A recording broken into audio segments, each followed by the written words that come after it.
Meenakshi Faculty of Yoga Science and Therapy, BSc and MSc Yoga. Apply now. சவுதியில் இந்த ஆண்டு வெயில் வழக்கத்திற்கு மாறாக அதிகமாக இருந்ததால் ஹஜ் புனித யாத்திரை மேற்கொண்டவர்களில் 1300க்கும் அதிகமானோர் உயிரிழந்துள்ளனர். இதில் இந்தியர்கள் 100 பேர் வரை இருக்கலாம் என தகவல்கள் வெளியாகியுள்ளன. ஹஜ் புனித பயணம் என்பது ஒவ்வொரு இஸ்லாமியரின் கடமையாக இருக்கிறது. வாழ்நாளில் ஒரு முறையாவது ஹஜ் பயணம் மேற்கொண்டு விட வேண்டும் என்று இஸ்லாமியர்கள் தங்கள் வாழ்நாள் குறிக்கோளாக கொண்டிருக்கிறார்கள். அந்த வகையில் இந்த ஆண்டும் ஹஜ் புனித யாத்திரையில் உலகம் முழுவதும் இருந்து ஏராளமான இஸ்லாமியர்கள் பங்கெடுத்திருக்கிறார்கள்.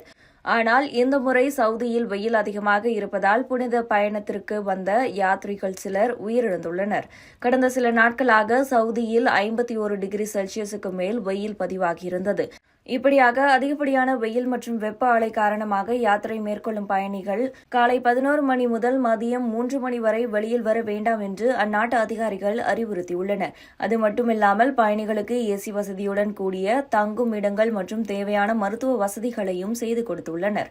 இருப்பினும் வெயில் தாக்கத்தால் உயிரிழப்புகள் அதிகரித்துள்ளன. கடந்த சில நாட்களில் மட்டும் வெயில் தாக்கத்தால் 19 பயணிகள் உயிரிழந்துள்ளனர். ஒட்டுமொத்தமாக இந்த ஆண்டில் மட்டும் 1300க்கும் அதிகமானோர் உயிரிழந்துள்ளனர். இதில் 100 பேர் வரை இந்தியர்களாக இருக்கலாம் என்று தகவல்கள் வெளியாகியுள்ளன.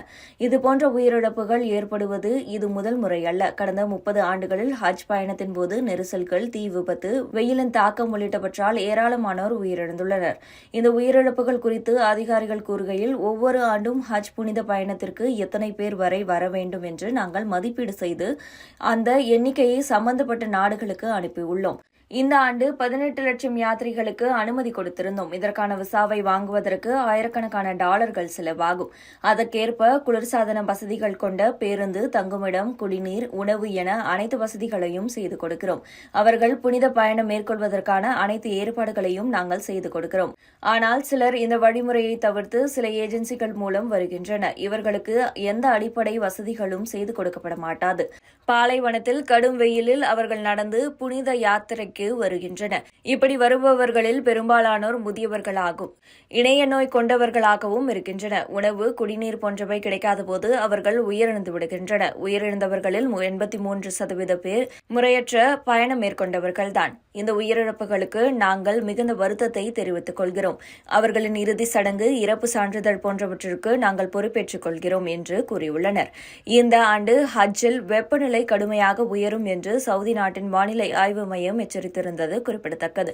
சவுதி தேசிய வானிலை மையத்தின் தலைவர் ஐமன் குலாம் இதுகுறித்து, இந்த ஆண்டு மெக்கா மற்றும் மதீனாவில் சராசரி வெப்பநிலை 1.5 முதல் 2 டிகிரி வரை அதிகரிக்கும். சராசரி அதிகபட்ச வெப்பநிலை 44 டிகிரி செல்சியஸும் ஈரப்பதம் 25% எனவும் இருக்கும் என்றும் தெரிவிக்கப்பட்டிருந்தது. இந்த வெப்பநிலை உயர்வும் உயிரிழப்புகளுக்கு முக்கிய காரணமாக இருக்கிறது. Meenakshi Faculty of Yoga Science and Therapy, BSc and MSc Yoga. Apply now.